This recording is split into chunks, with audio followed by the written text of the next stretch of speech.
आप जानते हैं कि इल्म कितनी बड़ी दौलत है।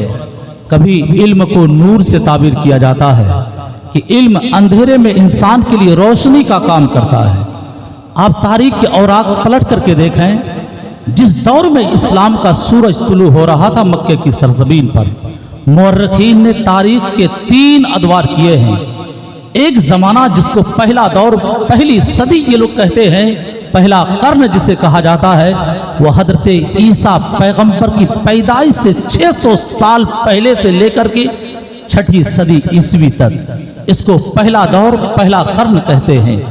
6ठी सदी ईस्वी से लेकर के उसके बाद 16वीं सदी ईस्वी तक इसे कर्न वुस्ता दूसरा दौर कहा जाता है। 16वीं सदी ईस्वी से अब तक इसको अहदे हाजिर कहा जाता है।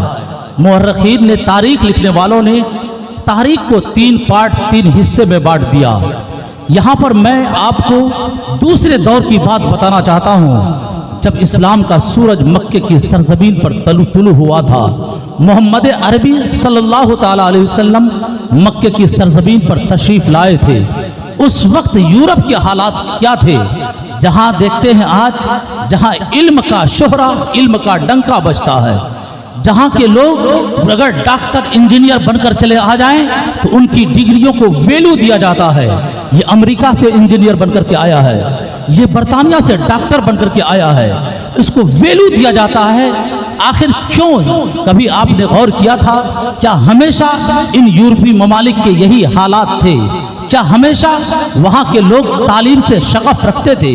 क्या हमेशा वहाँ के लोगों को इल्म का शौक था? नहीं। उसी दौर को याद कीजिए जब दूसरा दौर जिसे कहा जाता है, जिस वक्त इस्लाम का सूरज तुलू हो रहा था, उस वक्त यूरोप के हालात के बारे में तारीख लिखने वाले लिखते हैं कि इल्म से उन्हें इतनी दुश्मनी थी कि वो लोग उस जमाने में जानवरों की खोपड़ियों में पानी पिया करते थे, लकड़ियों का बर्तन बनाकर खाना खाया करते थे। अगर कोई मुसलमानों की तरह सुबह शाम मुंह धो लिया जाता था तो उसे मजहबी बायकाट का सामना करना पड़ता था। आप तारीख उठा करके देखें, आपको पता चल जाएगा ऐसी इल्म दुश्मनी उनके अंदर थी कि अगर कोई किसी किताब का आलिम हो जाता था तो पादरी उसके खिलाफ कुफ्र का फतवा लगा देते थे।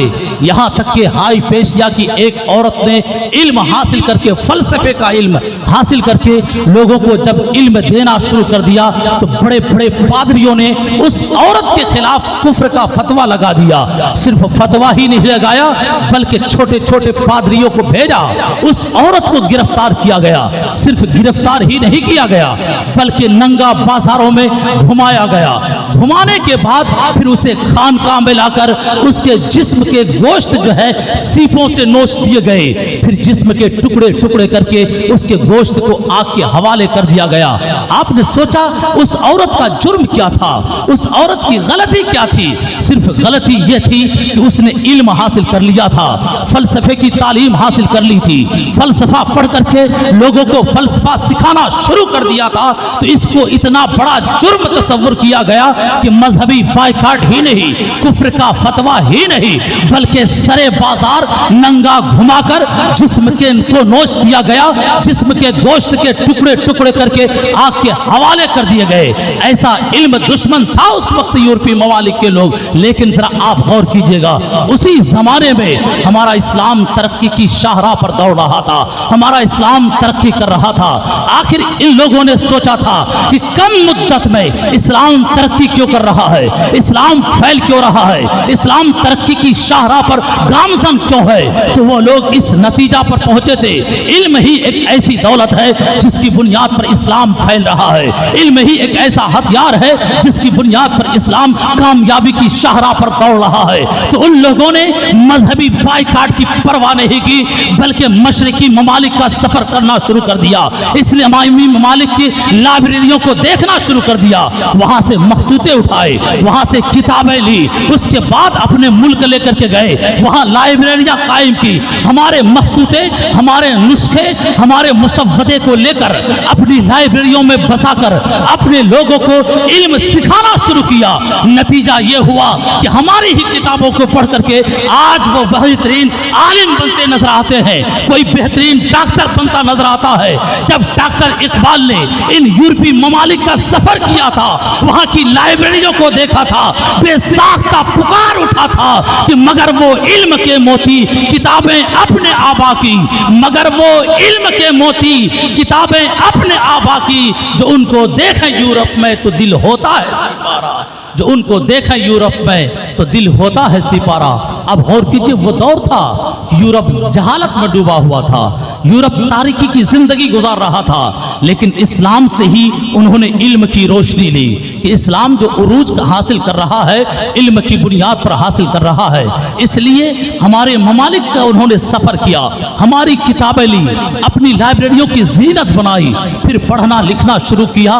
तो वो लोग आजकल डॉक्टरेट की डिग्री देते हैं, इंजीनियर बनाते हैं। सिर्फ यही नहीं बल्कि अपने इल्म की बुनियाद पर आज वो अपना लोहा मनवाते हैं, हमें अपना गुलाम बनाते हुए नजर आते हैं। कभी आपने इस चीज पर गौर किया है? मैं आपको बताऊं, तहरीक इस्तिशराक का वजूद ही इसीलिए हुआ था कि मशरकी ममालिक का इल्म हासिल करो और फिर मुसलमानों पर कंट्रोल कैसे हासिल किया जाए।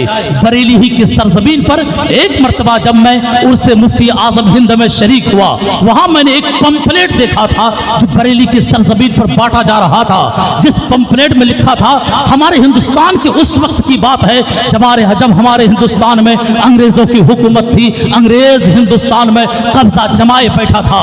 उस वक्त अंग्रेजी प्रिंस से एक हमारे मुस्लिम शहजादे की दोस्ती हो जाती है। उसके बाद जब मुस्लिम शहजादे से दोस्ती हुई तो उस अंग्रेज प्रिंस ने यह कहा, ऐ मेरे दोस्त, कभी तुम हमारे मुल्क बरतानिया यानी लंदन घूमने के लिए आ जाना, हम तुम्हें दिखाएंगे कि हमारे यहाँ क्या क्या चीजें होती है। उस मुस्लिम शहजादे ने उस अंग्रेज शहजादे की दावत को कबूल कर लिया और उसने लंदन का सफर करना शुरू कर दिया। जब एक दिन वो ब्रिटानिया पहुंचता है, वहां उसका वो अंग्रेज दोस्त उसे घुमाने के लिए लेकर जाता है। जरा और कीजिएगा, आज लोग कैसी कैसी साजिशें रचते हैं इस्लाम को तबाह करने के लिए, मुसलमानों को मिटाने के लिए कैसी कैसी कोशिशें की जाती है, कैसे हरबे और हथकंडे अपनाए जाते हैं। वो मुस्लिम शहजादा है, अंग्रेज प्रिंस के साथ जाता है। वो अंग्रेज प्रिंस कहता, चलो आज हम तुम्हें एक अजीब व गरीब चीज दिखाते हैं। वो अंदर लेकर जाता, तहखाना है, अंदर तहखाने के अंदर बड़ी बड़ी बिल्डिंगें हैं, बड़े बड़े मकानात हैं, अच्छी दरसगाहें सजी है, जैसा कि आजकल हमारा मदरसा होता है, हमारे मदरसे की दरसगाहें होती है, ऐसे ही बिल्कुल मदरसा बना है। हदीस की तालीम होती है, तफसीर पढ़ाई जाती है, फिक़्ह नहव के तालीम दिए जाते हैं। ऐसे दरसे जैसे उस मुस्लिम शहजादे ने बुखारी शरीफ, मुस्लिम शरीफ और दूसरे मुस्लिम इस्लामी किताबें पढ़ाता हुआ देखा तो वो मुस्लिम शहजादा पुकार उठा, ये तो हमारा मदरसा है जहाँ बुखारी पढ़ाई जाती है, जहाँ मुस्लिम का दर्स दिया जाता है, जहाँ कुरान और हदीस की तालीम दी जाती है। तो उस अंग्रेज प्रिंस ने कहा था, ऐ मेरे दोस्त सुन, ये तेरा मदरसा नहीं, ये मेरा मदरसा है। यहाँ हम अपने लोगों को कुरान की तालीम देते हैं, हदीस की तालीम देते हैं, फिक़्ह की जुज़ियात का आलिम बनाते हैं। इसको बनाने के बाद मुस्लिम ममालिक में कहीं खतीब बनाकर, कहीं इमाम बनाकर, किसी मदरसे का मुदर्रिस बनाकर, किसी मस्जिद का इमाम बनाकर हम अपने आदमी को भेजते हैं। सूरत उसकी मुसलमानों की होती है, लेकिन सीरत उसकी ईसाइयों जैसी होती है, क्रिश्चियन जैसी होती है। मुसलमान उसको देखकर अपना रहबर तस्वुर करता है, उसे अपना कहते मोहसिन व मुक्तदा तस्वुर करता है, लेकिन हकीकत में वो मुसलमानों का रहबर नहीं होता, मुसलमानों का मुक्तदा नहीं होता, मुसलमानों का पेशवा नहीं होता, बल्कि वो हमारा रहजन होता है, हमारा रहबर नहीं होता। यही तारीख जब ये पर्चा मैंने पढ़ा और कुछ दिनों पहले कहते हैं कि मिस्र की मशहूर यूनिवर्सिटी जिसे अल जामिअतुल अज़हर कहा जाता है, वहाँ का एक प्रोफेसर बरसों से जो उस काहिरा यूनिवर्सिटी में मुसलमान बनकर, मुसलमान का लेक्चरर बनकर, प्रोफेसर बनकर इस्लामी तालीम दे रहा था, एक वक्त आया कि उसका वो खूब से बातिन जाहिर हुआ कि वो मुसलमानों का रहबर नहीं बल्कि ईसाइयों का वो एजेंट है। जरा आप सोचिए, ये तारीख बताती है आज हम इसी इल्म से कोसों दूर हैं। नतीजा यह है हमारा ही हथियार लेकर आज लोग हम पर हमला करते नजर आते हैं। इसलिए सबसे बड़ी हमारी जिम्मेदारी होती है कि सबसे पहले हम अपने मदारिस, अपनी मसाजिद की हिफाजत करें। जब हमारे मदारिस सही सालिम रहेंगे तब उस मस्जिद मदरसे से जो है हमें मस्जिद का इमाम मिलेगा, उस मदरसे से हमें हमारे मिंबर का खतीब मिलेगा, हमारा मुबल्लिग उसी मदरसे से मिलेगा। जब हमारा मदरसा ही सही नहीं रहेगा, वहाँ पढ़ने वाले ही नहीं रहेंगे, तो हमारे स्टेज पर तकरीर करने वाला कौन होगा, हमारी मस्जिद का इमाम कौन होगा। आप तारीख के औराक पलट कर देखें। अभी मैं थोड़ी देर इमाम इश्क मोहब्बत पर गुफ्तगू करूंगा। अभी आपने बहुत अच्छी गुफ्तगू आप अपनी जबान में बंगला में मुफ्ती गुलजार साहब से आला हजरत की सीरत पर आपने समात फरमाई है, लेकिन मैं एक काम की चीज आपको देना चाहता हूं ताकि आपका दिल जागे और बेदार हो जाए और अपने बच्चों को इल्म से आरास्ता करें और अपने मदारिस की हिफाजत करने की कोशिश करें। आप वो तारीख उठाकर देखें, उंदुलुस स्पेन जिसे कहा जाता है, जहां मुसलमानों की तकरीबन 1-2 साल नहीं 800 साल तक हुकूमत रही थी। 1-2 साल नहीं 800 साल तक मुसलमानों की हुकूमत थी, जहां की मस्जिदों से अजान की सदाएं बुलंद होती थी, जहां पर कलमा की सदाएं ला इलाहा इल्लल्लाह पढ़ने वाला हर गली कूचे में नजर आता था। लेकिन आज उसी उंदुलुस की तारीख उठाकर देखें तो कहीं मस्जिद से अजान की सदाएं बुलंद नहीं होती है, कोई कलमा पढ़ने वाला नजर नहीं आता है। आखिर क्या वजह थी, क्या हुआ था उस उंदुलुस के अंदर कि 800 साल तक मुसलमानों ने हुकूमत की, फिर भी मुसलमान नापेद हो गए, मुसलमान नेस्त नाबूद हो गए, मुसलमान का नामो निशान मिट गया। आखिर वजह क्या थी? तारीख लिखने वाले लिखते हैं हमारे हिंदुस्तान में काफिरों की एक तंजीम है जिसे हम और आप RSS कहते हैं। इन्होंने अपना एक जासूस उंदुलुस भेजा था कि आखिर उंदुलुस से मुसलमानों का खात्मा कैसे हुआ था, वहां की मस्जिदों से अजान की सदाएं बंद कैसे हुई थी। इस चीज को जांचने के लिए हिंदुस्तान से RSS की तंजीम ने एक जासूस भेजा था। वो जासूस जब वहां से वापस आया था, उसने जो रिपोर्ट दी थी वो रिपोर्ट सुनिएगा और अपने दिल को झंझोड़ करके देखिएगा, क्या वो खराबी, क्या वो कमी हमारे अंदर पाई जाती है या नहीं। उस RSS के एजेंट ने हिंदुस्तान आकर के अपनी तंजीम को बताया था कि वहां से मुसलमानों का नामो निशान कैसे मिटा। सबसे पहले यह किया गया कि उन लोगों का, मुसलमानों का एतमाद अपने उलमा से हटा दिया गया। मुसलमानों पर से जो भरोसा जो एक आलिम दीन पर होना चाहिए था उससे खत्म कर दिया गया कि तुम मौलाना की बात मत मानोगे, मौलाना की बात मानोगे तुम्हारी तरक्की रुक जाएगी, मौलाना की बात मानोगे तो तुम्हारा दुनियावी एतबार से जो तुम कामयाब हो रहे हो ये तुम्हारी कामयाबी थम जाएगी, उस पर ब्रेक लग जाएगा। मुसलमान मौलाना की बात मानोगे तो वो तुम्हें सिर्फ नमाज पढ़ने को कहेंगे, मौलाना की बात मानोगे वो तुम्हें अपने बच्चे को मौलाना बनाने के लिए कहेंगे। इस तरह की जहन जब साजी की गई तो लोगों का अपने मौलाना से भरोसा टूटा, एतमाद टूटा। जब मौलाना की बात पर से एतमाद टूटा तो लोगों ने मदरसे की तरफ तवज्जो करना बंद कर दिया। जब मदरसे की तरफ से लोगों की तवज्जो हटी, अब वहां पर पढ़ने वाला उनका बच्चा नजर नहीं आया। जब मुसलमानों का बच्चा मदरसे की तरफ जाने नहीं लगे तो इल्म दीन से जाहिल होने लगे। जब इल्म दीन से जाहिल होने लगे तो उन्हें यह पता ही नहीं चलता था कि नमाज भी कोई चीज है, तहारत भी कोई चीज है, ईमान भी कोई चीज है, हज्जो ज़कात भी कोई चीज है। इन चीजों से जब दूरी होती गई मदारिस बंद होने लगे, मस्जिद में इमाम नहीं मिलने लगा, नमाजियों का फुकदान हो गया। नतीजा यह हुआ मस्जिदें वीरान हो गई, मस्जिदों पर ताले लगा दिए गए, मस्जिदों को अस्तबल बना दिया गया। एक वक्त ऐसा आया ईसाइयों ने उस उंदुलुस पर कब्जा करके जो बचे कुचे मुसलमान थे उन सबको तहे तेग कर दिया, मुसलमान नेस्तो नाबूद हो गए। सेम तनाजुर आज हमारे हिंदुस्तान में है। आज हम खुद देखें, अपने जहन से पूछ करके देखें, अपने दिल से पूछ करके देखें, क्या हम अपने उलमा पर भरोसा करते हैं, क्या हम अपने उलमा की बात सुनना चाहते हैं। आज हमारे इलाके में कोई मिलाद हो, कोई कॉन्फ्रेंस हो, वहां लाख ऐलान कर दिए जाएं, आइए आपके रहबर आ रहे हैं, आपका मुस्लिह आ रहा है जो आपको दीनी तालीम देगा, दीन के बारे में बताएगा, आपको अपने मजहब के बारे में बताएगा, आपको अपने अकायद की जानकारी देगा। हम उस महफिल में जाने के लिए तैयार नहीं है। हम जानते हैं मौलाना कहेगा सूदी कारोबार मत करना, मौलाना कहेगा कि मस्जिद जाकर के नमाज पढ़ना, मौलाना कहेगा अपने बच्चे को आलिम बनाना। ये जहन पहले से बना लेते हैं, इसलिए हम अपने आलिम की बात सुनने को तैयार नहीं होते हैं। नतीजा ये है आपके गांव में मदरसा होगा, आपके मोहल्ले में मदरसा होगा, लेकिन पढ़ने वाला दूर का होगा। आज आप उठा करके नजर उठा करके देखें, हम भी मदरसे में पढ़ाते हैं। जिस मोहल्ले जिस इलाके का मदरसा होता है, उस मोहल्ले उस इलाके के बच्चे उस मदरसे में इल्ला माशाअल्लाह ही पढ़ते हैं, वरना दूर के बच्चे उस मदरसे को आके आबाद करते हैं। आप यूपी चले जाएं, आप मुंबई गुजरात चले जाएं, उन मदरसों को जाकर के देखें, हमारे बिहार बंगाल के पढ़ने वाले तलबा नजर आते हैं। और इसी तरह आप खुद देखें, आपके इलाके में मदरसा चलेगा, आपके गांव मोहल्ले में मदरसा चलेगा, लेकिन हमारे समाज के जो मालदार तबके के लोग हैं अपने बच्चे को कभी भी मदरसे की तरफ भेजने के लिए तैयार नहीं होते हैं। ज्यादा से ज्यादा किसी इमाम साहब को बोलकर, किसी मौलाना को बोलकर बुलाकर अपने घर अपने बच्चे को सिर्फ सोचते हैं कुरान पढ़ा दिया तो सबसे बड़ा काम कर लिया।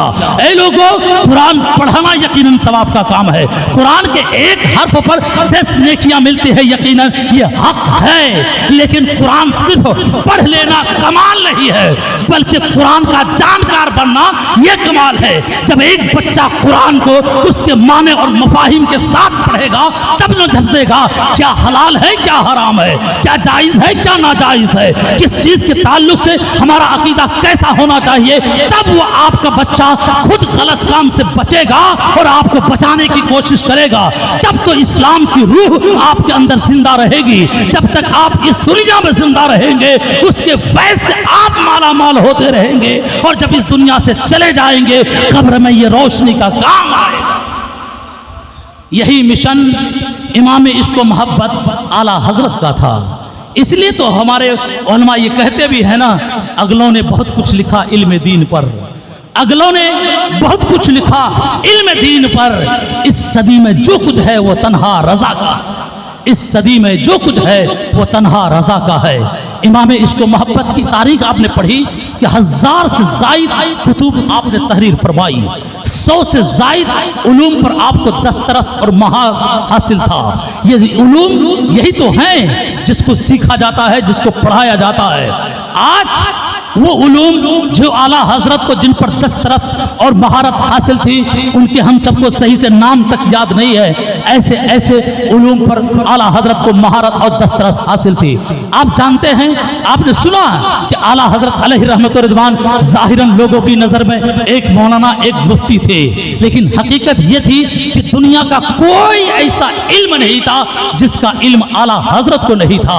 आपने पहले सुना होगा कि एक अलीगढ़ मुस्लिम यूनिवर्सिटी का प्रोफेसर, जिसे सर जियाउद्दीन कहा जाता है, जिसने रियाजी का इल्म जर्मन में जाकर के हासिल किया था, एक रियाजी का बेहतरीन प्रोफेसर, बेहतरीन लेक्चरर था। लेकिन जब एक रियाजी का मसला जब उलझ गया, कहीं से उसे उसमें कहते कि हल उसका नजर नहीं आने लगा, बड़ा परेशान रहने लगा। उसने ये इरादा किया, चलो जर्मन चलते हैं, जिस यूनिवर्सिटी से मैंने इस रियाजी की डिग्री हासिल की है वही जाकर के मैं इस मसले का हल निकालूंगा। लेकिन उसी अलीगढ़ मुस्लिम यूनिवर्सिटी के अंदर सैयद सुलेमान अशरफ बिहारी रहमतुल्लाह अलैह दीनियात के प्रोफेसर थे। जब उसने प्रोफेसर सर जियाउद्दीन को परेशान देखा, पूछा कि मामला क्या है। उन्होंने कहा कि रियाजी का एक मसला उलझ गया है। तो उस प्रोफेसर सैयद सुलेमान अशरफ बिहारी ने मशवरा दिया कि बरेली में एक मौलाना है जिसे अहमद रजा खान कहा जाता है, आप उनके पास चले जाइए। प्रोफेसर को थोड़ा गुस्सा आया। आजकल भी जो स्कूल कॉलेज के अच्छे प्रोफेसर है ना, वो मौलवी को कोई भाव ही नहीं देता, ये मौलवी है क्या जानेगा, इस मौलवी जो है कुछ भी नहीं है। लेकिन जरा आप सोचिएगा, आजकल के भी मौलवी इतने अच्छे जानकार होते हैं, कहते हैं स्कूल में पढ़े लोगों से ज्यादा अच्छी इंग्लिश बोलते हैं, उससे ज्यादा अच्छी हिंदी जानते हैं। ऐसे इसलिए कभी भी किसी को कमतर सोचने की कोशिश मत कीजिएगा। इन मौलवियों पर अंबिया किराम का फैजान है, वो अंबिया किराम जिसके बारे में अल्लाह ने कुरान में फरमाया था, वो अल्लमा आदम अल अस्मा कुल्लहा, कि अल्लाह ने हजरत आदम को तमाम चीजों के नाम का इल्म दिया था। साहिब जलालैन ने फरमाया था, हत्तल क़स्आ वल क़ुसैआ, यहाँ तक कि बड़ी प्याली को क्या कहा जाता है, छोटी प्याली को क्या कहा जाता है, इन सारी चीजों का इल्म अल्लाह ने हजरत आदम को दिया था। उन्हीं के वारिस तो उलमा हैं। ये विरासत मुंतकिल होती आ रही है, वो अंग्रेजी हो कि कोई और जबान हो, इन सारी जबानों का इल्म आलिम को होता है। ये जरूरी नहीं कि सारे आलिम को हो, लेकिन हर आलिम को हल्के में मत लीजिएगा। जरा आप सोचिए, उन्हीं आलिमों में से एक आलिम अहमद रजा की जात है। पहले प्रोफेसर सर जियाउद्दीन को तो गुस्सा आया, क्या मौलाना सुलेमान क्या बात करते हैं, ये रियाजी का मसला मैंने विदेश से डिग्री ली है, मुझसे हल नहीं हो रहा है, वो मौलवी हल करेगा। आप खामोश हो गए। कुछ दिनों के बाद फिर परेशान देखा, कहा चले जाइए भाई, बरेली चले जाइए। फिर उन्होंने गुस्से में कहा, यार फिर तुम ऐसी बात करते हो, एक मौलवी क्या रियाजी का मसला हल करेगा।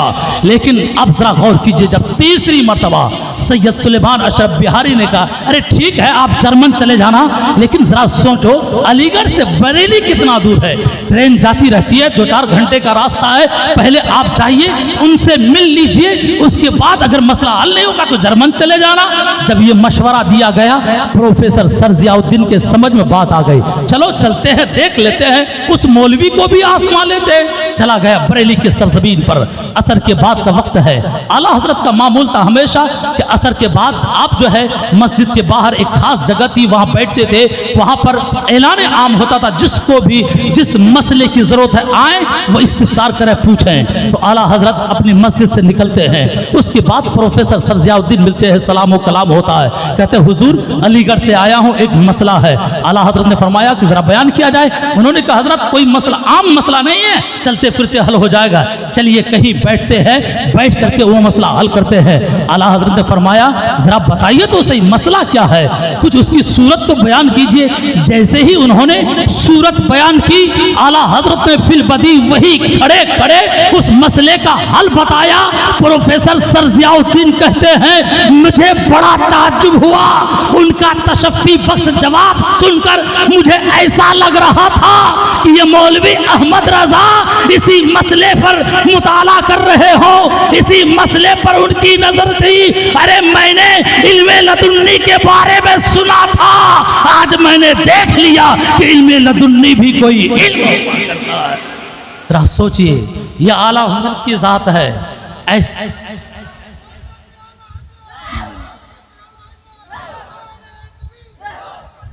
जरा सोचिए, ये आला हजरत का इल्म है और आपकी जहानत, क्या जहानत थी कि आप किसी चीज को एक मर्तबा पढ़ लेते थे तो आपको ज़बानी याद हो जाता था।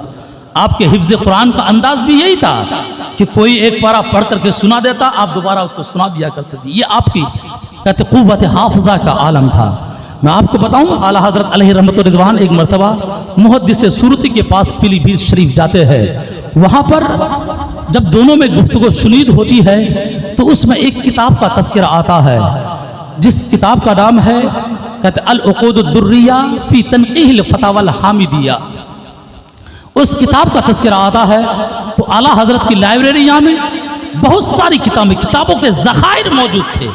हर साल नई नई किताबें खरीदी जाती थी, लेकिन इत्तिफाक की बात कहिए कि आला हजरत की लाइब्रेरी में ये किताब मौजूद नहीं थी। तो आला हजरत अलैहि रहमत व रिज़वान ने मुहद्दिस सूरती से फरमाया ज़रा ये किताब मुझे दे दीजिएगा, मैं मुताला करूँगा। मुहद्दिस सूरती ने कहा ठीक है, ये किताब आप ले लें। लेकिन उसके बाद एक जुमला उन्होंने कहा था, जब मुताला हो जाए तो इसे वापस फरमा दीजिएगा, इसलिए कि आपके पास तो किताबें बहुत है, मेरे पास कुछ गिनी चुनी किताबें हैं। आला हजरत का बरेली वापस होने का इरादा था, लेकिन कुछ मुरीदीन का इसरार हुआ, दावत हुई, आप वही ठहर गए। ज़रा आज हम लोग अपनी ज़िंदगी देखें और इमाम इश्क मोहब्बत की ज़िंदगी देखें। आज हमें थोड़ा सा वक्त मिल जाता है, इस वक्त को अपने काम में लगाने के बजाय हम लायानी काम में मसरूफ़ हो जाते हैं। आज हमें थोड़ा सा वक्त मिल जाए, खास तौर पर हमारे मदारिस के अंदर जुमेरात का दिन आ जाए, ऐसा लगता है कि ईद का दिन आ गया है। हम लोग, आप लोग ही नहीं, हम लोग भी इस दौर से गुजरे हैं। खास तौर पर टीचिंग दौर में भी हम लोगों को भी, जैसे और दिनों में ईशा के बाद, मगरिब के बाद बच्चों को पढ़ाने के लिए मुताला करना पड़ता है, लेकिन जैसे ही जुमेरात का दिन आया, जुमा को छुट्टी रहेगी, चलो आज स्टाफ बैठ करके कुछ गुफ्तगू कर लेते हैं, ये अंदाज हमारा बना रहता है, इसलिए कि जुमा को पढ़ाना नहीं है। लेकिन जरा देखिए उस मुजद्दिद आज़म की कैफियत, उस मुजद्दिद आज़म की हालत कि आप जब उस दिन पीलीभीत में ठहर जाते हैं, उस रात में उस फतावे की किताब जिसको कहा गया कि अल-उक़ूद-उद-दुर्रिया फी तनक़ीहिल फतावल हामिदिया, 2 ज़ख़ीम जिल्दों में मुश्तमिल ये किताब, रात भर में आला हजरत ने पूरी किताब पढ़ डाली। सिर्फ पढ़ी ही नहीं बल्कि लिखने वालों ने लिखा है, उन दोनों जिल्दों पर फहरिस्त नहीं थी, आला हजरत ने मुताला भी कर लिया, आखिर के सतर में सफ़े में सारी फहरिस्त भी तैयार कर दी। सुबह मलिकुल उलमा के हाथ, अल्लामा ज़फ़रुद्दीन बिहारी मलिकुल उलमा जिन्हें कहा जाता है, उनके हाथ से वो किताबें मुहद्दिस सूरती को वापस भिजवा दी। जब मलिकुल उलमा उस किताब को लेकर के मुहद्दिस सूरती की बारगाह में जाते हैं, तो उस वक्त मुहद्दिस सूरती को थोड़ी कहते हैं कि तकलीफ महसूस होती है, थोड़ा कबीरा खातिर होते हैं, कहीं आला हजरत को मेरी बात बहुत तकलीफ तो नहीं दे गई जो मैंने कहा था कि पढ़ करके वापस कर दीजिएगा। इसलिए मुहद्दिस सूरती है उस किताब को लेते हैं और आला हजरत को रवाना करने के लिए खुद वो आते हैं उस किताब को लेकर, और आला हजरत की बारगाह में अर्ज गुजार होते हैं कि हुजूर कहीं तकलीफ तो नहीं हो गई कि जो मैंने ये कह दिया था कि पढ़ करके वापस कर दीजिएगा। तो आला हजरत ने फरमाया नहीं, ऐसी कोई बात नहीं थी, बरेली ले जाने का इरादा था, लेकिन कल यहाँ ठहरना हो गया। अल्हम्दुलिल्लाह रात भर में मैंने दोनों जिल्दों का मुताला भी कर लिया, सिर्फ मुताला ही नहीं किया बल्कि महीने 2 महीने तक किताब की इबारत सतर हूबहू याद है। जब भी किसी फतवा लिखने की जरूरत पड़ेगी, बगैर किताब के मदद के सफा सतर तहरीर कर दिया जाएगा और जिंदगी भर कभी इसका मफहूम ज़हन से निकल नहीं पाएगा। ये आला हजरत की जहालत थी। जरा आप सोचिएगा कितनी बड़ी जहानत। खुद मुहद्दिस आज़म फरमाते हैं कि एक मसला, आप फरमाते हैं कि मैंने हिसाब का इल्म जो है, मैं स्कूली तालीम मैंने हासिल की थी, स्कूल से मैं पढ़ा लिखा था, इसलिए हिसाब मेरा बड़ा मजबूत था। इसलिए जब मैं आपकी बारगाह में था और कहते हैं कि फतवा नवीशी का काम करता था, तो फ़राइज़ के जितने मसले आते थे आला हजरत मेरे हवाले कर दिया करते थे, इसलिए कि हिसाब यानी रियाजी का इल्म मेरा अच्छा था और फ़राइज़ के मसले में हिसाब की ज़रूरत पड़ती है। तो मुहद्दिस आज़म फरमाते हैं कि आला हजरत फ़राइज़ के मसाइल मेरे हवाले करते थे। लेकिन इत्तिफाक की बात है, एक मरतबा आला हजरत ने मेरे ज़िम्मे एक फ़राइज़ का मसला तो दिया, लेकिन मसला मुनासखा का था और 15 बतनों का था। मुनासखा का मसला 15 बतनों का, यहाँ तक कि आखिरी मूरिस तक पहुँचते पहुँचते 100 से ज़ायद वरसा की तादाद हो जाती है। आप फरमाते हैं सिर्फ वारिसीन को जो फुल स्केप कागज़ में लिखा गया था, 2 सफ़ा से ज़्यादा तो वारिसीन का नाम था। इतने ज़्यादा वारिसीन थे और इस मसले को हल करने में मुसलसल 2 रात 1 दिन लग गए। मुहद्दिस आज़म फरमाते हैं, मुहद्दिस आज़म भी कोई आम आदमी नहीं थे, ध्यान रखिएगा। वो फरमाते हैं मुझे इस मसले को हल करने में 2 रात 1 दिन पूरा सर्फ हो गया। जब मसला हल हो गया, चल लेकर गया आला हजरत की बारगाह में, ज़रा सुना दें, जहाँ पर हस्फ व इजाफा करना होगा हजरत कर देंगे। तो आप कहते हैं मैं वहाँ गया और जब मैंने मसला यानी कि सवाल पढ़ना, इस्तिफ्ता पढ़ना शुरू किया, जब वारिसीन के नाम की सूरत आई तो मैंने सिर्फ क्या देखा, मैं नाम पढ़ रहा था, आला हजरत की उंगलियां हिल रही थी। मैं नाम पढ़ रहा था, आला हजरत की उंगलियां हिल रही थी। और जैसे ही सवाल खत्म, आला हजरत ने सारे वारिसीन का नाम लेकर फलां को इतना हिस्सा दिया होगा, फलां को इतना हिस्सा दिया होगा, फलां को इतना हिस्सा। मुहद्दिस आज़म फरमाते हैं मैं बड़ा ताज्जुब में पड़ गया, जिस मसले को हल करने में 2 रात 1 दिन लग जाए। फिर मैंने उस मसले को लिखा। सिर्फ अल इह्या में जितने वारिसीन थे, अगर मैं सिर्फ उनको शुमार करता तो बगैर उस सवालों जवाब को देखकर मैं उन वारिसीन का नाम शुमार नहीं कर सकता था। लेकिन वाहरे मेरे आला हजरत की जात सिर्फ मेरी जबान से सुना था। इह्या हो के मैयत सबके नाम आपने हूबहू सुनाया और सबके हिस्से तक भी बता डाले। ये आला हजरत की ज़हानत थी, ये आपके क़ुव्वत हाफ़िज़ा थी कि एक मर्तबा आप सुन लेते थे तो कभी उसका ज़ुहूल नहीं होता था। इसलिए इनका बयान है कि हम लोग ताक में रहते थे, हम लोग सब साथी हमेशा मशवरा करते रहते थे।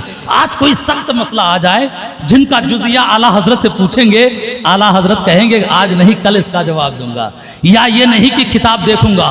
लेकिन उनका मुहद्दिस आज़म हिंद का कहना है कभी भी ऐसी सूरत नहीं आई, ऐसा मौका पेश नहीं आया कि ऐसी सूरत आई हो कि आला हजरत ने कहा था कल जवाब देंगे या किताब देख करके जवाब देंगे, बल्कि हम लोग तलाशते रहते, जुज़िया मिलता नहीं। लेकिन इमाम इश्क़ व मोहब्बत फरमाते ये कोई नया मसला नहीं, ये तो पुराना मसला है। साहिब फतहुल कदीर ने फतहुल कदीर के फलां हिस्से में फलां सफ़र फलां सतर में लिखा है। साहिब रद्दुल मोहतार ने रद्दुल मोहतार के फलां सफ़े में लिखा है। साहिब आलमगीरी ने आलमगीरी के फलां सफ़े फलां सतर के अंदर लिखा है। आप फरमाते हैं हम बड़े ताज्जुब में पड़ जाते जब इन किताबों को उठाते, हूबहू वैसे ही मिलता, सतर भी वही रहती, सफ़ा भी वही रहता, इबारत भी वही रहती जो मुजद्दिद आज़म की ज़बान से निकलता था। ये ताज्जुब होता था। एक हाफिज सिर्फ कुरान को रटता रहता है, फिर उसके सुनाने का एहतमाम होता है। रमज़ान करीब आता है, तैयारी की जाती है, किसी को सुनाया जाता है, पढ़ा जाता है, फिर भी उस हाफिज को मुतशाबे लग जाता है। फिर भी वो हर हाफिज हर मतबे की कुरान शरीफ के बारे में नहीं बता सकता कि फला मतबे के फला सफ़े फला सतर में ये आयत होगी। जिस कुरान के नुस्खे से उसने याद किया होगा उस नुस्खे के बारे में वो तो कह सकता है इसके फला सफ़े में इतने सतर में ये आयत है। लेकिन वाहरे आला हजरत फ़िक़्ह की किताबें अलग अलग है, सबके जुज़ियात अलग अलग हैं, सबकी तहरीरें अलग अलग है, मतबूआ अलग अलग है, लेकिन सबके सफ़ा सतर लाइन के साथ आपको इबारत याद है और आप बयान करते जा रहे हैं। लिखने वाले लिखेंगे क्या? चेहरे आला हजरत को देखते हैं, फिर कभी किताबों की तरफ देखते हैं। आला हजरत का चेहरा नहीं वो बल्कि वो खुली किताब नजर आता हो। सोचिए ये आला हजरत की ज़ात है जिसको अल्लाह रब्बुल इज़्ज़त ने ये कमाल हासिल किया था। लेकिन ये कमाल पैदा क्यों हुआ था? बारगाहे नबी की अता थी। मैंने सुना है अल्लामा कारी अमानत रसूल साहब ने अपनी किताब जो आला हजरत की सीरत पर उन्होंने तजल्लियात इमाम अहमद रज़ा लिखा है, उसमें उन्होंने तहरीर फरमाया है कि आला हजरत की उम्र सिर्फ 8 साल की थी। उस वक्त आला हजरत अलैहि रहमत व रिदवान की आंख लग जाती है। आंख लगती है तो आप क्या देखते हैं? एक बहुत शानदार महल है, जिस शानदार महल के दरवाजे पर मौलाना काफ़ी अलैहि रहमत खड़े हैं। और मौलाना काफ़ी ने जब इमाम इश्क़ व मोहब्बत आला हजरत को देखा तो कहा या अहमद रज़ा इन्ना रसूलल्लाह सल्लल्लाहु अलैहि वसल्लम फी हाज़िहि दारे फदखुल वज़ुरूह सल्लल्लाहु अलैहि वसल्लम। ए अहमद रज़ा, इस महल के अंदर, इस मकान के अंदर अल्लाह के महबूब अलैहिस्सलाम तशरीफ फरमा है। आप जाइए, उनकी मुलाकात कर लीजिए, उनकी ज़ियारत कर लीजिए। आला हजरत फरमाते हैं मैं उस महल में दाखिल हुआ तो मैंने क्या देखा? मेरे महबूब के अहद तिफली का दौर है, बचपने का दौर है, और आका अलैहिस्सलाम अपनी वालिदा के गोद में सर रखे हैं। इतने में जब मैं दाखिल हुआ तो मेरे महबूब कायनात ने अपने इस गुलाम को देखा तो आका अलैहिस्सलाम फरमाते हैं मेरा अहमद रज़ा, मेरा अहमद रज़ा आ गया।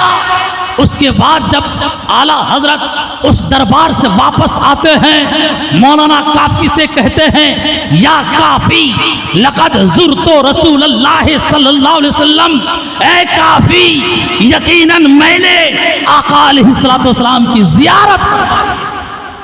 8 साल की उम्र में जिस इंसान को आका अलैहिस्सलातु वस्सलाम की ज़ियारत नसीब हुई हो, वो आका अलैहिस्सलातु वस्सलाम जब आला हजरत का विसाल हो तो मरकदे अनवर के अंदर जिनका इंतजार करते नजर आए, वो आला हजरत।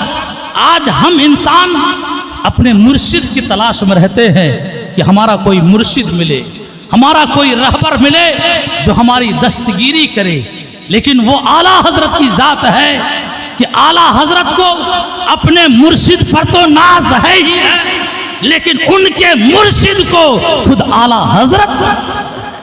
इसलिए तो आले रसूल अहमदी मियाँ ने कहा था, जिंदगी में मैंने जो कुछ भी किया, लेकिन मुझे अहमद रजा के मिलने से पहले ये फिक्र सताती थी कि अगर बरोज़े महशर रब ने पूछ लिया, ए आले रसूल अहमदी तू मेरे लिए क्या लाया है, क्या पेश करूंगा, ये सोच कर मैं मुतफक्किर रहता था।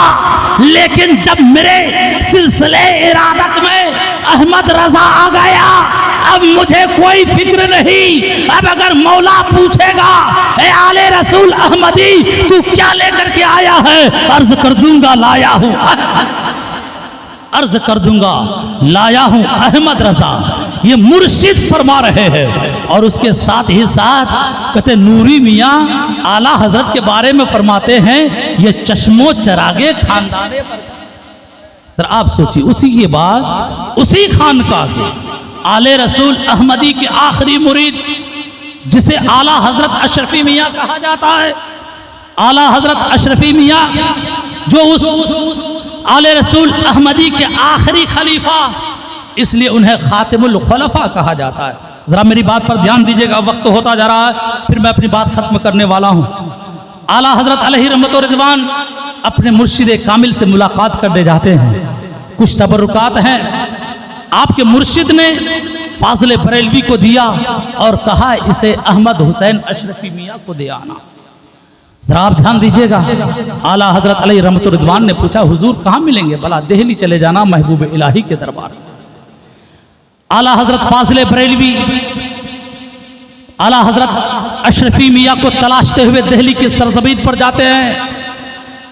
न कोई जान न पहचान, इससे पहले न कोई मुलाकात, लेकिन जैसे ही आला हजरत अशरफी मियाँ के चेहरे पर नजर पड़ती है, फाज़िल बरेलवी पुकार उठते हैं, अशरफी ए रुखत हुस्ने खूबा, अशरफी रुखत आईने हुस्ने खूबा, ए नजर करदा वो परवरदाए से ए अशरफी आपका चेहरा हुस्ने खूबी का मुरस्सा है, खूबियों का आईना है। ए 3 महबूबों के दरबार के पाले हुए और नजरे इनायत से, कहते हैं नजरे इनायत से भरे हुए। अब जरा आप ध्यान दीजिएगा, ये आला हजरत फाज़िल बरेलवी ने कहा कि अशरफी ए रुखत आईने हुस्न खूबा, ए नजर करदा परवरदाए से महबूबा। ये से महबूबा 3 महबूब हैं कौन, जिनके बारे में आला हजरत फाज़िल बरेलवी ने फरमाया, एक महबूब महबूब सुबहानी शेख अब्दुल कादिर जीलानी, दूसरे महबूब महबूब इलाही शेख निजामुद्दीन औलिया अलैहि रहमत व रिज़वान, तीसरे महबूब महबूब यज़दानी मखदूम अशरफ जहांगीर समनानी। अब जरा यहां पर गौर कीजिएगा, इससे सिर्फ आला हजरत अशरफी मियाँ की फजीलत या अजमत ही नुमाया नहीं होती, बल्कि इससे आला हजरत फाज़िल बरेलवी की अहमियत का भी अंदाजा लगता है। अरे हम और आप हैं, एक दूसरे का चेहरा देखते हैं, हमें क्या नजर आता है? 2 आंखें नजर आती है, इंसान की नाक नजर आती है, उसके होंठ नजर आते हैं, कान नजर आते हैं, ये जाहिरी चीजें नजर आती है। लेकिन आला हजरत फाज़िल बरेलवी जब उन्होंने अशरफी मियाँ का चेहरा देखा, उन्हें सिर्फ आईना, उन्हें सिर्फ आंखें नजर नहीं आई, उन्हें सिर्फ नाक नजर नहीं आई, उन्हें सिर्फ होठ नजर नहीं आए, उन्हें सिर्फ कान नजर नहीं आया, ये जाहिरी सूरत नजर नहीं आई, बल्कि उस चेहरे के अंदर बुजुर्गाने दीन की जो इनायत थी, बुजुर्गाने दीन का जो करम था, बुजुर्गाने दीन का जो फैजान था, वो इमाम इश्क व मोहब्बत को नजर आ रहा है। इमाम इश्क व मोहब्बत को ये नजर आना, ये इस बात की दलील है, जहां आला हजरत अशरफी मियाँ अपने फजलो कमाल में बेकमाल हैं, बेकद बेमिसाल हैं, वही आला हजरत फाजिले बरेलवी भी अपने इस कमाल में वो भी लाजवाब हैं। इसलिए तो उन्होंने पहचान लिया कि तीन महबूबों की इनायत का तवज्जो आला हजरत अशरफी मियाँ की जात है। वलीरा वली में शनास, वली वली ही को पहचानता है।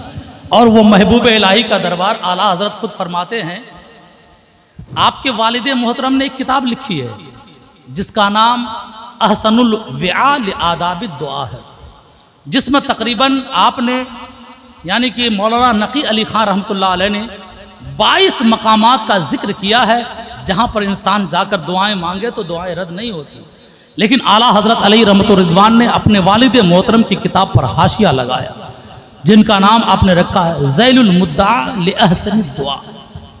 इस किताब में आपने तकरीबन 20 और मकामात का इजाफा किया, तकरीबन 42 मकामात आपने जिक्र किए जहां पर इंसान अगर खुलूस के साथ दुआ करे वो दुआएं रद्द नहीं होती। उन्हीं मकामात में से एक मकाम औलिया अल्लाह का दरबार है। और आला हजरत खुद उसी किताब में अपना तजर्बा भी तारीर फरमाते हैं, लिखते हैं, मैं अपने वालिद मोहतरम हजरत मौलाना नकी अली खां और अल्लामा अब्दुल कादिर बदायूनी, जिन्हें ताजुल फुहुल कहा जाता है, उनके साथ महबूब इलाही के दरबार में गया। और जब वहां पहुंचा तो महबूब इलाही के बारे में आप सब जानते हैं, खानवादे चिश्त यानी सिलसिले चिश्तिया के आप एक बुजुर्ग हैं। और सिलसिले चिश्तिया में हम और आप सब जानते हैं कि उनके वहाँ के मशाइख इज़ाम कव्वालियाँ सुना करते थे। और उनकी कव्वालियाँ कैसे होती थी वो हम और सब जानते हैं। उनकी कव्वालियाँ कहते हैं ये मज़ामिर से खालियाँ होती थी, आजकल की ये कव्वाली नहीं होती थी जो हो रही है। उनकी कव्वाली जो सुना करते थे ऐसी कव्वाली होती थी जिनको सुनने के बाद वजद तारी हो जाता था, इंसान दुनिया व माफिया से बेनियाज हो जाता था। आला हजरत फरमाते हैं, मैं वहाँ पहुँचा तो मैंने देखा कि मौजूदा ज़माने की कव्वाली हो रही थी, ढोल बाजे के साथ कव्वाली हो रही है। मेरे वालिद मोहतरम और ताजुल फुहुल अब्दुल कादिर बदायूनी साहब दोनों बगैर किसी हिचकिचाहट के मज़ार शरीफ के अंदर चले गए। लेकिन मैं वहीं खड़े होकर दिल ही दिल में सोचने लगा, ए महबूब इलाही, यहाँ तो मैं कुछ अपने दिल की बातें रखने आया था, ये शोर व हंगामा में मैं अपने दिल की बात कैसे बयान कर पाऊँ। आप खुद देखें, आप देखिए मस्जिद में जुमा को जाते हैं, अगर इमाम उधर जो है खतीब की तकरीर हो रही हो, कोई इंसान उस वक्त सुन्नत पढ़ने लगे, यकीनन इश्तिबा होता है। कहीं पर शोर व हंगामा होगा, आप बोलना चाहेंगे कुछ, उस तवज्जो की वजह से निकल जाएगा कुछ। इसलिए आला हजरत अपने दिल में कहते हैं, मैंने कहा है महबूब इलाही, यहाँ आया तो था मैं अपने दिल की बात रखने के लिए, लेकिन ये शोर हंगामा, ये ढोल बाजे, लोगों की आवाजें, इस शोर गुल में मैं अपने दिल की बात आपके पास कैसे बयान करूं। फिर कहते हैं, मैंने बिस्मिल्लाह पढ़ा, रोज़े अनवर के अंदर कदम रख दिया, आपके मज़ार के अंदर कदम रखा। अंदर कदम रखना था, न कोई कव्वाली है, न कोई हंगामा है, न कोई आवाज। मैंने दिल में सोचा कि शायद कि लोगों ने कव्वाली बंद की होगी। फिर मैं उल्टे कदम बाहर, जरा देखूं तो सही, कहीं कव्वाली बंद तो नहीं हो गई। आप फरमाते हैं, जब मैं उल्टे पांव वापस निकला, कव्वाली बंद नहीं, पहले की तरह चल रही थी, शोरो हंगामा था। फिर मैंने मज़ार के अंदर कदम रखा, कोई आवाज नहीं, बिल्कुल सन्नाटा और सुकून। मैं समझ गया ऐ महबूबे इलाही, ये आपके दर का फैजान है। जो इंसान जो अपने दिल में लेकर आता है वो मुरादें पाता है। मैंने दिल में सोचा ही था इस हंगामे में अपनी दिल की बात कैसे बयान करूंगा। मैंने सोचा, आपने उसे पूरा कर दिखाया। बाहर हंगामा है, अंदर सन्नाटा जारी है। जरा सोचिए, ये है आला हजरत की जात। आप जानते हैं आला हजरत के बारे में? आप सादात किराम की इतनी इज्जत करते थे। अल्लामा हशमत अली साहब एक मरतबा आके पूछते हैं कि हुजूर, एक बच्चा है हमारे यहाँ पढ़ता है, आले रसूल है, लेकिन जहन के एतबार से कमज़ोर है, सबक याद नहीं होता है, क्या मैं उसे सज़ा दे सकता हूँ, सज़ा के तौर पर मार सकता हूँ? अल्लाह अकबर। आला हजरत फरमाते हैं, मौलाना हशमत क्या बोल रहे हैं सज़ा के बारे में? सज़ा और आले रसूल, कभी सोचिएगा भी नहीं। तो आप जानते हैं मौलाना हशमत अली साहब ने कहा, हुजूर फिर क्या करें? आपने कहा कि अगर बिल्कुल मजबूर हो जाएं, हालात ऐसे पैदा हो जाएं, तो आप ये नियत करें कि मैं औलादे रसूल के कदमों से धूल साफ कर रहा हूं। इस नियत से आप उसके पैर में मारें। नियत ये हो कि मैं एक आले रसूल के कदम से धूल हटा रहा हूं। ये आला हजरत हैं। आला हजरत के बारे में आपके सिलसिले के खुद एक बुजुर्ग तहरीर फरमाते हैं, मैं सोच रहा था इतना बड़ा आलिम, इतना बड़ा आशिक एक पठान के घर में कैसे पैदा हो? जरा ध्यान दीजिएगा कि इतना बड़ा आशिक रसूल, इतना बड़ा आलिम, वक्त का मुहद्दिस, मुफक्किर, जो कह लीजिए सब कुछ एक पठान घर में कैसे पैदा हो गया? फिर वही जवाब देते हैं कि अगर ये सैयद के घराने में पैदा हो जाते तो सैयदों की जो पहचान इन्होंने करवाई है, लोग कहते कि सैयद खुद अपने मुंह मियां मिट्टू बन रहे। इसलिए आला हजरत को अल्लाह ने सैयदों के घराने में नहीं, पठान के घराने में पैदा किया, ताकि दुनिया वालों को बताए, ए दुनिया वालों, औलादे रसूल का मकाम क्या होता है, औलादे रसूल की इज्जत क्या होती है। इसलिए बरेली के ताजदार ने कहा, औलादे रसूल को उनके जाती मशागिल, उनके जाती काम की बुनियाद पर तुम मत परखो, बल्कि देखो कि इनको निस्बत किससे है, निस्बत की वजह से इनको परखो। इसलिए आपने फतवा दिया कि एक आले रसूल फासिक भी हो जाए तब भी वो वाजिब ताज़ीम हुआ। यही तो वजह है कि एक पालकी उठाने वाला आले रसूल जब आला हजरत को उठा करके पालकी पर ले जा रहा था, थोड़ी ही दूर गए थे, आपने कहा पालकी रोको और कहा आप में से बताइए कौन औलादे रसूल है, नबी की आल में से है? कोई बोलने को तैयार नहीं। आला हजरत ने पैगंबर आजम का वास्ता दिया कि तुम्हें पैगंबर आजम का वास्ता, तुम्हें तुम्हारे नाना का वास्ता, कि बताओ तुम में से कौन आले रसूल है।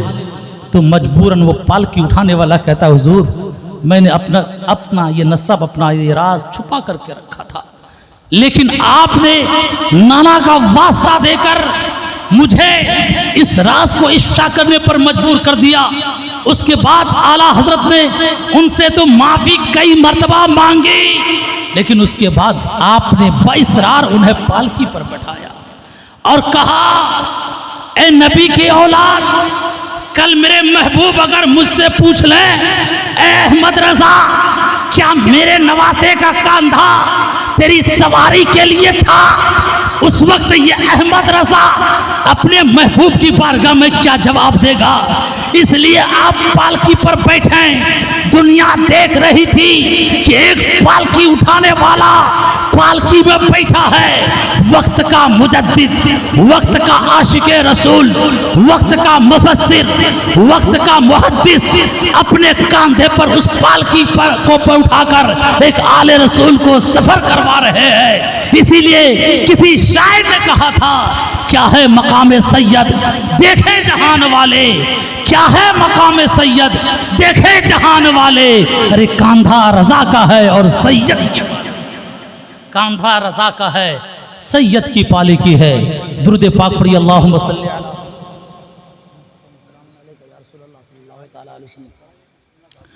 चलिए माशाअल्लाह, अब गौर कीजिएगा, आला हजरत अलैहि रहमत व रिदवान अब बात जब आ गई है तो मैं एक मसले को हल कर देना चाहता हूँ। आजकल देखिए ख़ास तौर पर अपने इलाके में ये अशरफी रज़वी सिलसिले का बड़ा कभी कुछ ज़माने में तनाज़ो था, लेकिन आज ध्यान रखिएगा अशरफी हो कि रज़वी सब हमारे हैं।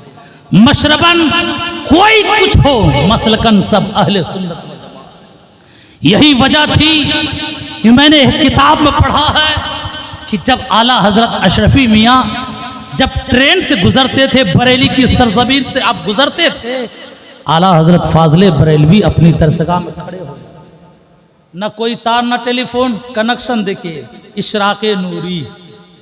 कहते हैं आला हजरत फाजले बरेलवी अपनी दरसगाह में खड़े हो जाते और इधर आला हजरत अशरफी मियाँ ट्रेन में खड़े हो जाते।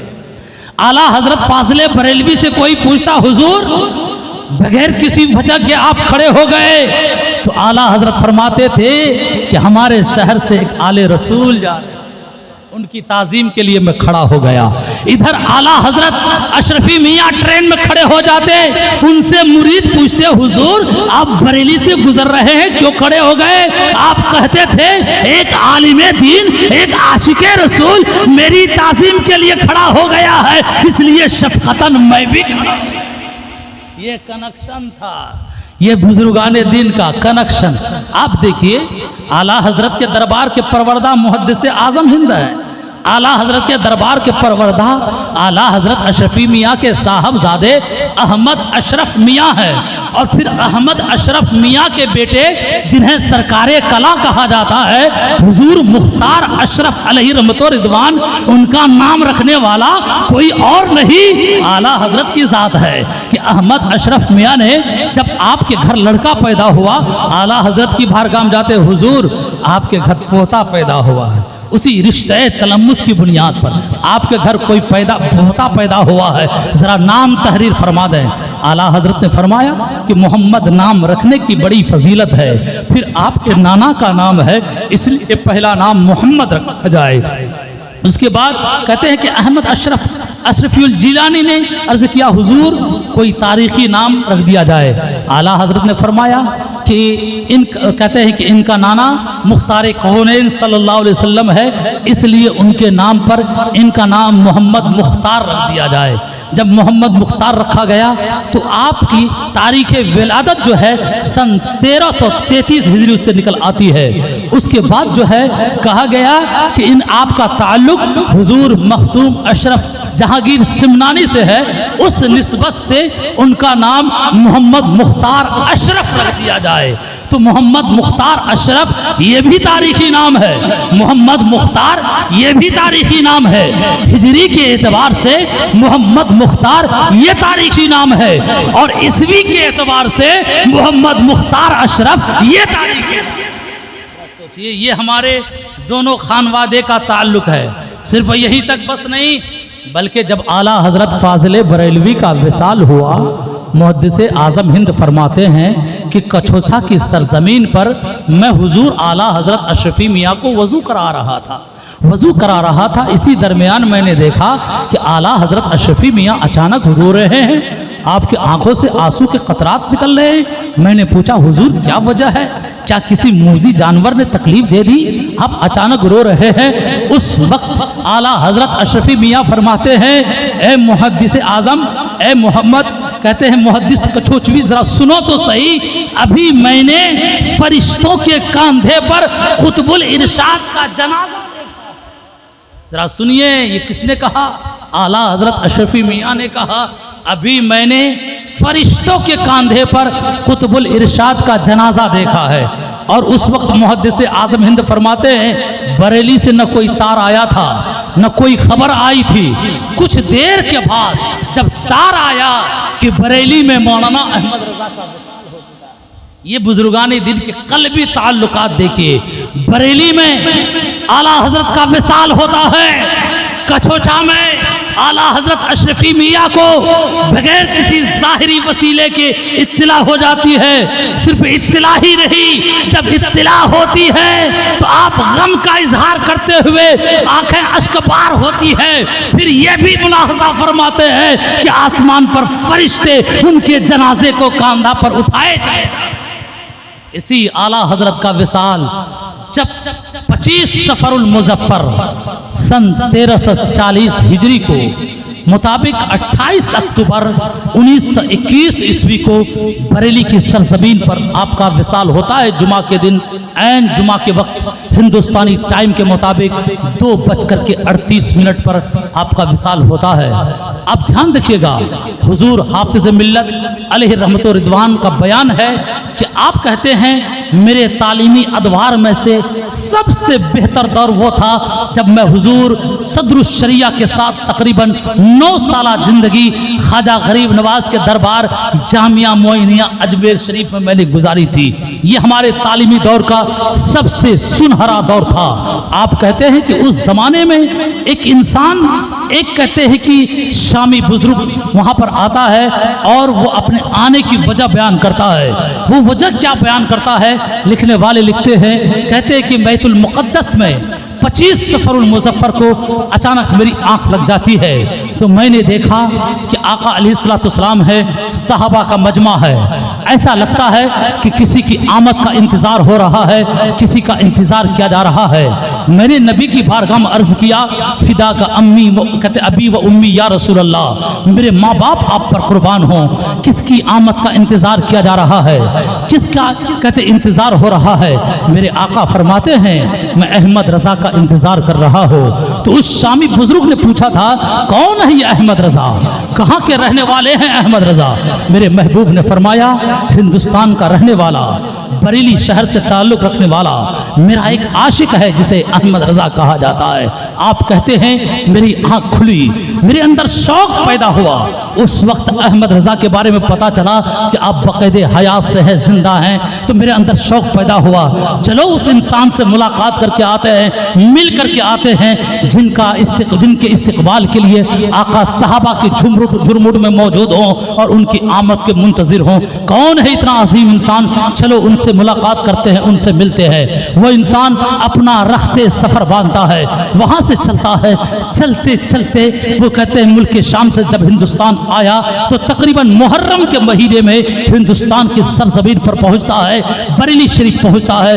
वहां जाकर के जब पता लगाता है तो यकीन है मालूम होता है कि उसी 25 सफरुल मुजफ्फर को जिस दिन उन्होंने ख्वाब में देखा था कि मुस्तफ़ा जाने रहमत किसी अहमद रजा के मुंतजिर है, उसी तारीख को ऐन जुमा के वक्त में, जुमा के दिन 2:38 में आला हजरत फाजिल बरेलवी का इंतकाल हो चुका है। जरा आप सुनिए, ये आला हजरत हैं जिनका इस्तकबाल, जिनका इंतजार मेरे महबूब फरमाते हों।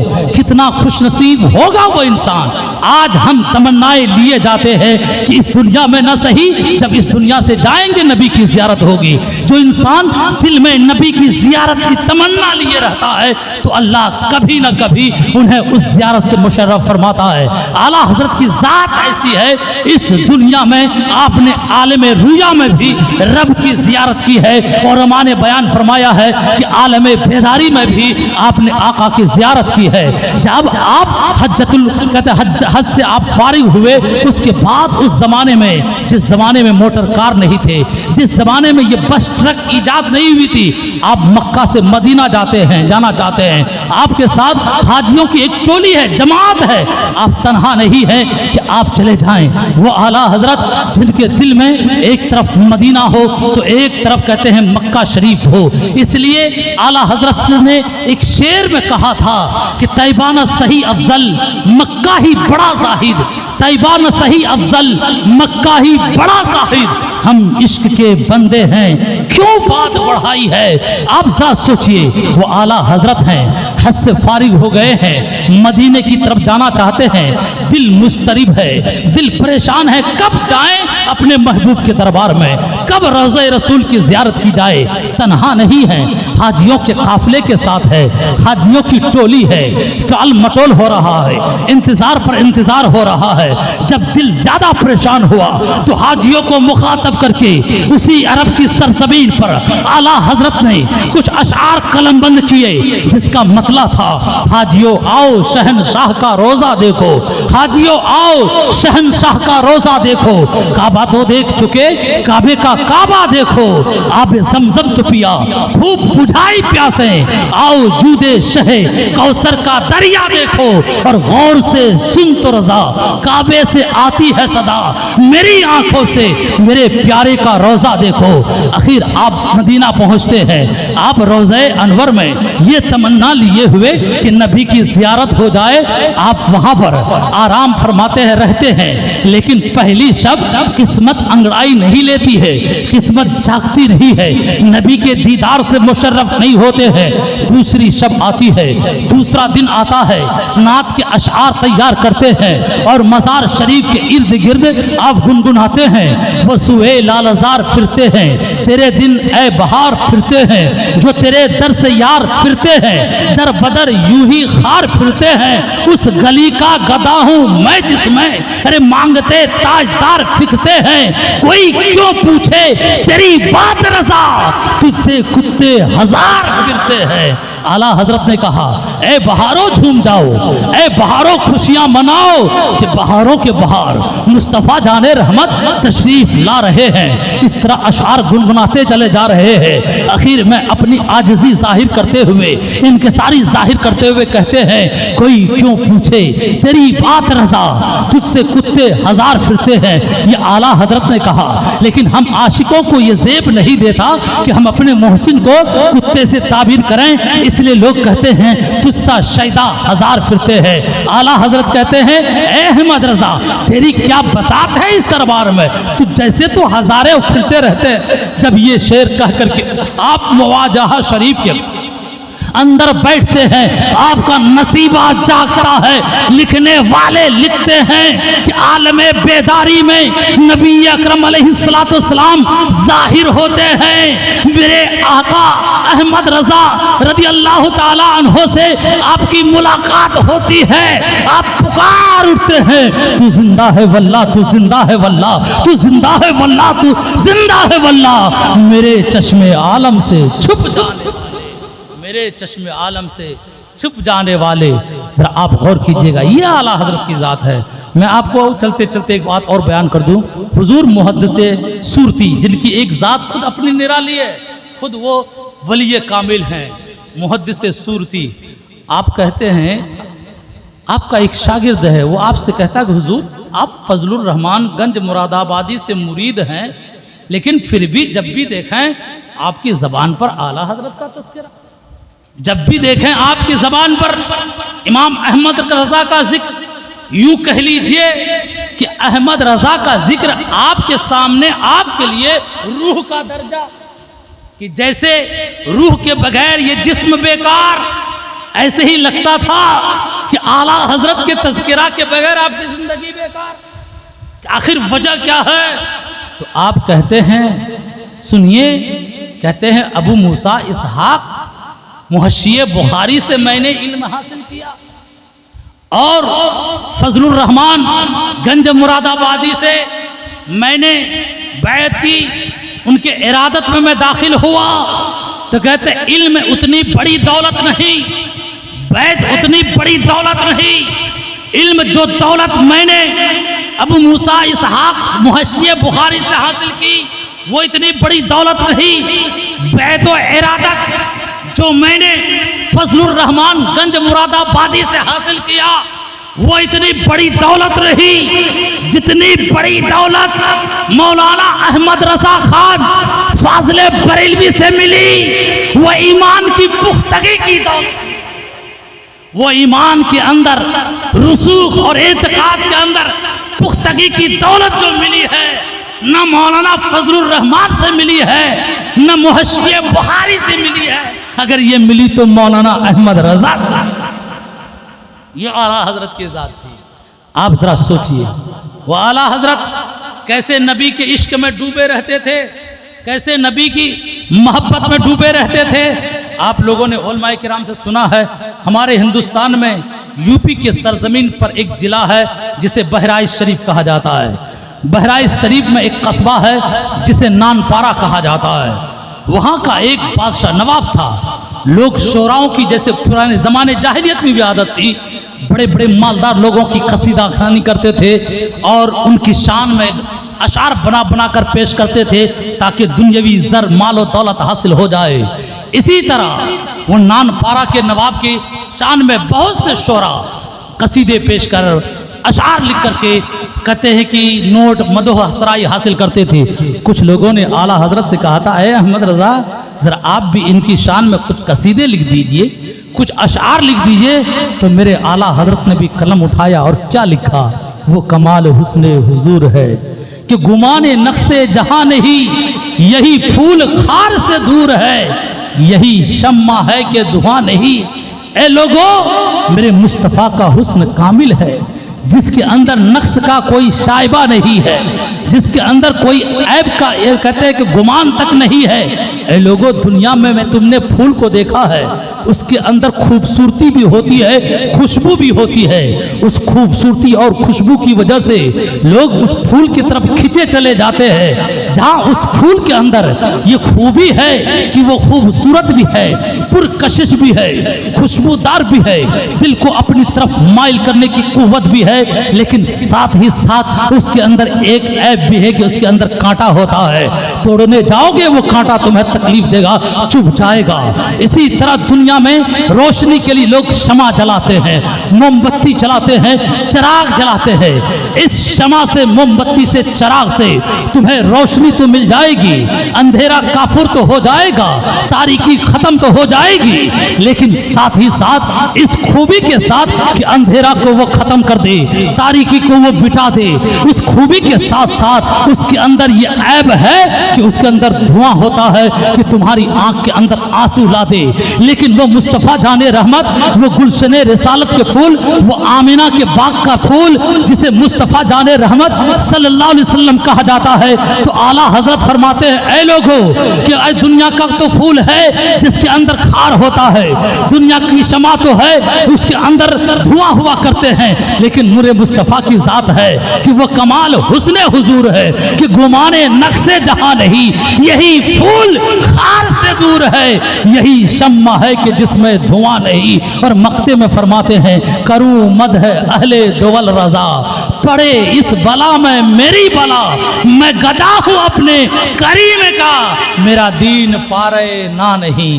कितना बेहतर अंदाज में आपने इस शेर के मक्ते में पारे ना कह करके इस शेर के अंदर उस कस्बे नानपारा की तरफ इशारा भी कर दिया और अपना मकसद और मुद्दा भी हासिल कर दिया, बता दिया कि ऐ लोगों, मेरी जिंदगी का मकसद किसी दुनियादार, किसी दुनियावी हुकूमत, किसी दुनियावी बादशाह, चाहे वो नानपारा से ताल्लुक रखने वाला हो, उसकी मदह सराई करना नहीं है, बल्कि मेरा मकसद जो है मेरे महबूब की शान में अशार गुनगुनाना है, उनके लिए अपनी जिंदगी को वक्त, ये मेरी शान है। इसलिए हम और आप दुआ करें कि आला हजरत रज़ी अल्लाह ताला अन्हु के फैज़ान से अल्लाह रब्बुल इज़्ज़त हम सबको माला माल फरमाए। हम तालिबान उलूम नबविया और ये वारिसे उलूम अंबिया को आला हजरत के इल्म का छोटा सा छींट भी हम सबको नसीब फरमा दे, इसलिए कि उनके दरिया का एक खतरा भी मिल जाए ना, ये वक्त का इमाम मिल जाएगा। इसलिए हम लोग दुआ करें कि अल्लाह रब्बुल इज़्ज़त हम सबको फैज़ान आला हज़रत से माला माल फरमाए। फिर इंशाअल्लाह कभी मौका मिलेगा तो और गुफ्तगू की जाएगी। कहते हैं कि तूफ़ान नूह लाने से ए चश्म क्या फ़ायदा, तूफ़ान नूह लाने से ए चश्म क्या फ़ायदा, दो बूंद ही काफ़ी हैं अगर कुछ असर करे।